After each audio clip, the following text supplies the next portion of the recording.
Hello बच्चों, यह है क्लास 5th का मैथ्स का गणित का प्रैक्टिस पेपर 1। ठीक है, ये डीओई की साइट पे हम देख सकते हैं। 2 प्रैक्टिस पेपर है ईच सब्जेक्ट के। तो मैं इनको आज मैथ्स का क्वेश्चन पेपर प्रैक्टिस पेपर करवा रही हूँ। जो 5th क्लास में बच्चे हैं वो इससे प्रैक्टिस कर सकते हैं,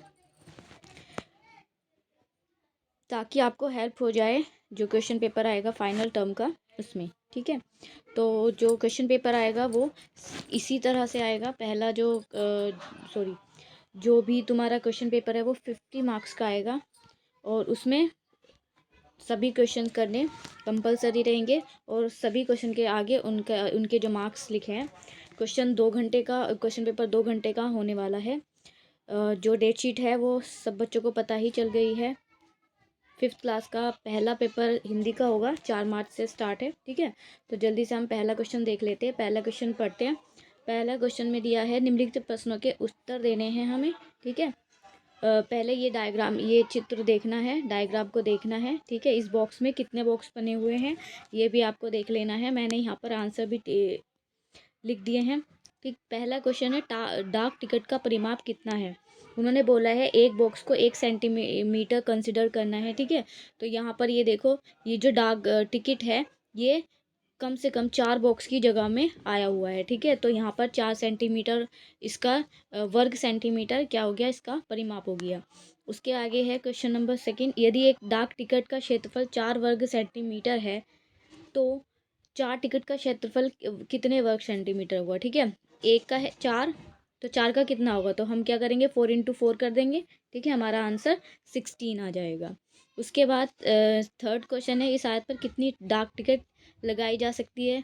कितनी डाक टिकट लगाई जा सकती है। ठीक है, पहले हमें ये सारे जो बॉक्स हैं उनको काउंट कर लेना। देखो, एक ऐसे लाइन रो में हमारी कितने बॉक्स हैं, 8 बॉक्स हैं, और ये टोटल 11 लाइन है। तो क्या टोटल हो जाएगा 88।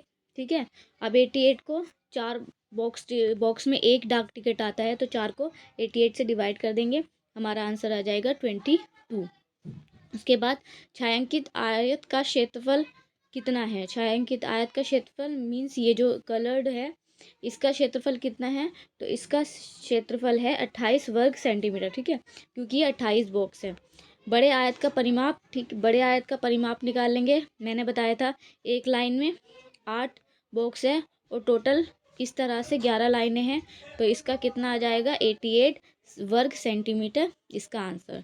नेक्स्ट क्वेश्चन है, रवि को मिले इस बिल का ध्यानपूर्वक अध्ययन करे और उत्तर दे। ठीक है, तो ये बिल है, यहाँ पर छोटा छोटा अमाउंट लिखी है। ठीक है, यहाँ पर लिखा है पेंसिल जो है 8 पेंसिल 12 रुपए की है, और 5 नोटबुक 27.50 मतलब 27.5 रुपये की है, और जो ज्योमेट्री बॉक्स है वो एक बॉक्स की कीमत 40 रुपये है। ठीक है, तो मैंने यहाँ पर पहले क्या कर दिया है, प्रत्येक पेंसिल की कीमत, प्रत्येक ज्योमेट्री बॉक्स की कीमत और प्रत्येक नोटबुक की कीमत निकाल दी है। मतलब अगर 12 पेंसिल, ठीक है, 12 पेंसिल 8 रुपए की है, नहीं 12 रुपए की 8 पेंसिल है, तो एक पेंसिल 1.5 रुपए की हो जाती है। इसी तरह से 27.5 रुपए की अगर 5 नोटबुक है, तो कितने की एक 5.5 की एक नोटबुक पड़ जाती है। उसके बाद 40 रुपए की एक ज्योमेट्री है, वो तो हमें दिया ही हुआ है। ठीक है, तो इसके आंसर कुछ इस तरह से होंगे। आंसर निकालेंगे।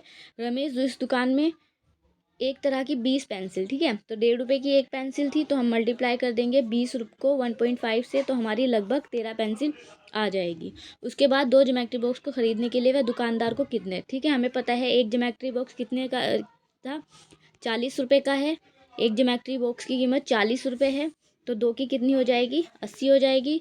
40 को 2 से मल्टीप्लाई कर देंगे। उसके बाद है क्वेश्चन नंबर 3, 5 पेंसिलों को खरीदने के लिए वह दुकानदार को कितने पैसे देगा। उसी तरह हम क्या करेंगे, एक पेंसिल हमारी 1.5 रुपये की थी, तो 5 पेंसिल हमें चाहिए, तो हम क्या करेंगे, हम 1.5 को 5 से मल्टीप्लाई कर देंगे, तो हमारा 7.5 मतलब 7.5 रुपये बन जाएंगे। उसके बाद 6 नोटबुक को खरीदने के लिए वह दुकानदार को कितने पैसे देगा। ठीक है, तो हमारी जो एक नोटबुक की कीमत कितनी थी, हमारी एक नोटबुक की कीमत 5.5 थी। ठीक है, तो हम 5.5 को मल्टीप्लाई कर देंगे, हमारा आंसर आ जाएगा। बिल की कुल कितनी राशि हुई, इन सबको क्या, उसके बाद क्या करना है, हमें टोटल कर देना है। ठीक, तो टोटल करके हमारा आंसर निकल आएगा। उसके बाद यहाँ पर अथवा में क्वेश्चन दिया है। ठीक है, अथवा मीन्स या तो आपको ऊपर वाला क्वेश्चन करना है या फिर ये नीचे वाला क्वेश्चन करना है। कोई भी इनमें से एक क्वेश्चन करना है बच्चे, दोनों क्वेश्चन नहीं करने होते हैं, इसमें से सिर्फ एक क्वेश्चन करना होता है। ठीक है, तो यहाँ पर हमें क्या करना है, फिलअप करना है। अगर हम किसी भी नंबर को 1 से मल्टीप्लाई करते हैं तो हमारा सेम वही नंबर आ जाता है। ठीक है, तो इसका आंसर ये ही होगा। उसके बाद हम किसी भी नंबर को 0 से मल्टीप्लाई करते हैं, चाहे वो नंबर कितना भी बड़ा हो, उसका आंसर हमेशा 0 आएगा। ये है। उसके बाद थर्ड वाला। ठीक है, अगर हम 1 2 3 को पहले 100 से मल्टीप्लाई करेंगे, मीन्स यहाँ पर हमने 1 2 3 इंटू 1000 है, तो ये 1000 लिखा है, तो यहाँ पर हमें पता है 1 2 3 आ जाएगा। ठीक है, उसके बाद 3020 200 को हमें 1 से डिवाइड करना है, तो हमारा आंसर 1 से डिवाइड करेंगे तो एज इट इज़ वही आंसर आ जाएगा। ठीक है, उसके बाद क्वेश्चन नंबर 3 को देख लेते हैं। निम्नलिखित सवालों का जवाब दे। क्वेश्चन नंबर 3 इसमें है, अपने आसपास के वातावरण में किसी वर्गकार चीज़ का हमें नाम लिखना है। तो बच्चों, लूडो का जो डाइस होता है, ठीक है, वो किस तरह का होता है, वर्गाकार होता है। उसके बाद अपने आसपास के वातावरण से किसी चीज़ का नाम लिखो जो वर्गाकार नहीं है। तो हम किसी भी चीज़ का नाम लिखेंगे जो वर्गाकार नहीं है। पेंसिल भी लिख सकते हो, कुछ भी लिख सकते हैं। घन का गहरा चित्र, डीप ड्राइंग बनाइए। ठीक है, तो इसकी ड्राइंग कैसे बनेगी मैं आपको बता देती हूँ। इस घन कैसे बनता है, इस तरह से घन को बना देना है। ठीक है, उसके बाद है क्वेश्चन नंबर नेक्स्ट भी, इसमें भी अथवा है। ठीक है, या तो ऊपर वाला क्वेश्चन करना है या फिर नीचे वाला क्वेश्चन करना है। मैं आपको दोनों ही के आंसर बता देती हूँ। दूसरे क्वेश्चन में जन्मदिन पर पहनने वाली टोपी का गहरा चित्र बनाना है। ठीक है, तो यहाँ पर जन्मदिन पे पहनने वाली टोपी का चित्र बना देंगे। उसके बाद इस चीज़ का गहराई अनुमान लगाइए। तो हमें अनुमान लगाना है,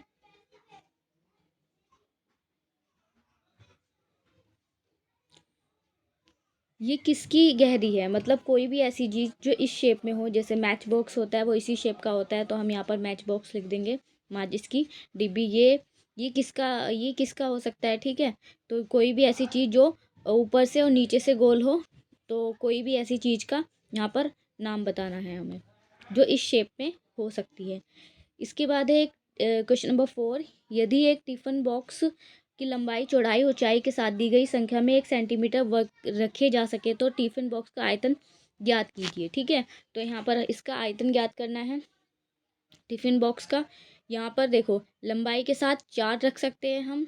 ठीक है, लंबाई के साथ 4 रख सकते हैं, और चौड़ाई के साथ हम 5 रख सकते हैं, और ऊंचाई के साथ हम 3 रख सकते हैं, ऐसे। ठीक है, तो हमें इसका आयतन बताना है, तो इन सबको मल्टीप्लाई कर दो और ये इसका आंसर आ जाएगा। एक वर्ग का क्षेत्रफल करिए जिसकी भुजा 12 सेंटीमीटर है। एक वर्ग का क्षेत्रफल ज्ञात कीजिए। ठीक है, तो वर्ग के क्षेत्रफल का फॉर्मूला पता है बच्चों, वर्ग भुजा गुणा भुजा होता है, भुजा गुणा भुजा। ठीक है, तो यहाँ पर एक भुजा 12 है, तो 12 को 12 से ही मल्टीप्लाई कर देना है, तो क्या आ जाएगा, 144 इसका आंसर हो जाएगा। ठीक, तो इस क्वेश्चन को किस तरह से करना है, इस क्वेश्चन को करना है 12 गुणा 12 बराबर 144, इसका आंसर हो जाएगा। 2 आयत बनाइए जिनकी लंबाई और चौड़ाई अलग अलग हो लेकिन परिमाप 24 सेंटीमीटर का हो। ठीक है, तो यहाँ पर 2 आयत बना देंगे जिनकी लंबाई चौड़ाई अलग हो। ठीक है बच्चों, परिमाप किसे कहते हैं, ये आयत हो गया। अब यहाँ पर परिमाप क्या है, इन चारों भुजाओं का योग जो होता है वो परिमाप हो जाएगा। तो आप यहाँ पर इस तरह से भुजाओं को रखना जो कि इनका जो परिमाप हो वो 24 हो जाए। जैसे अगर ये जो इसकी लंबाई को 10 रख देते हैं तो ये भी 10 20, और फिर हम एक आयत बनाकर मैं आपको दिखा देती हूँ कि 24 कैसे करना है। देखो, ये 10, ये भी 10 हो जाएगा, क्योंकि जो आयत होता है उसके आमने सामने वाली भुजाएं बराबर होती है। फिर ये 10 10 20, और यहाँ पर हम 2, और ये हमारी चौड़ाई 2 हो जाएगी, तो ये क्या हो जाएगा, परिमाप 24 हो जाएगा। ठीक है, इन सबको टोटल करोगे तो 24 आ जाएगा। इसके बाद क्वेश्चन नंबर 6 करते हैं। 29 मार्च को ये क्वेश्चन पूरा पढ़ना है। ठीक है, 3 बजे सुबह में, दोपहर 3, चारों शहर का तापमान दिया गया है। 29 मार्च का टेम्परेचर है ये। ठीक, तो हम पहले रीड करेंगे टेम्परेचर को, उसके बाद हम क्वेश्चंस के आंसर देंगे। किस स्थान पर सुबह का तापमान सबसे अधिक है, तो ये बच्चों देखकर बता देना है किस स्थान पर सबसे अधिक है। दोपहर का तापमान, तो ये 31.7 किसका है, ये चेन्नई का। तो चेन्नई का इस सबसे ज़्यादा है बच्चों। इस तरह के भी क्वेश्चंस आएंगे। ठीक है, उसके बाद 3 बजे किस स्थान का तापमान सबसे कम होता है।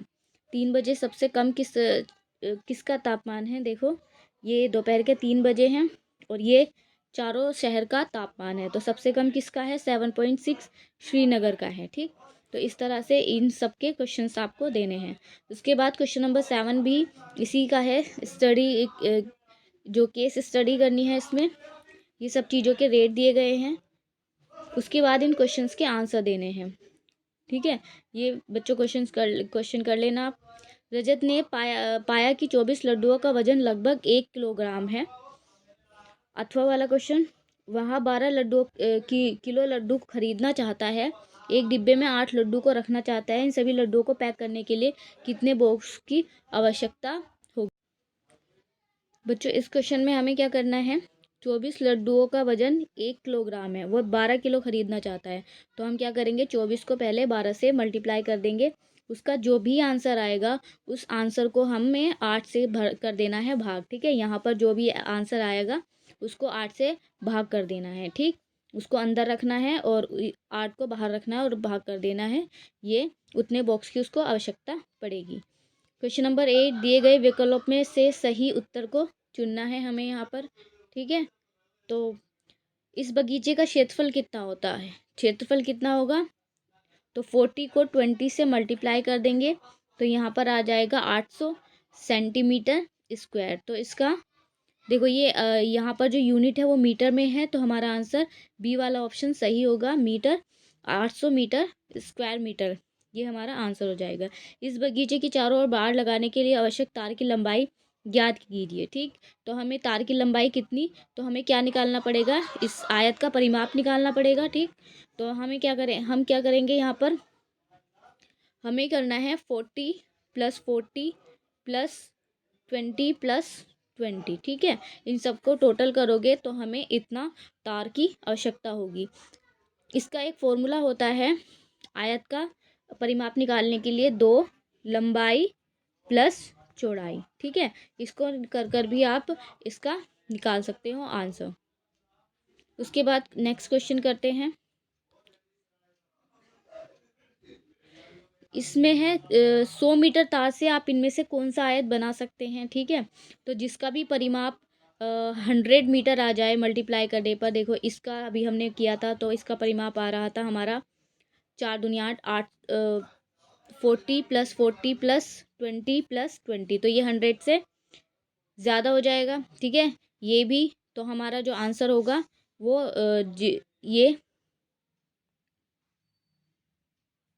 ये वाला हो जाएगा। ठीक है, ये आप कर सकते हो खुद। इसके बाद इस आयत और कितने वर्ग व्यवस्थित किए जा सकते हैं, कितने। ठीक है, ये लाइन डालकर आप देख सकते हो कितने कर सकते हैं। देखो यहाँ पर एक लाइन में 1 2 3 4 5, तो इसमें भी 5 आएंगे, इसमें भी 5 आएंगे और इसमें भी 5 आएंगे।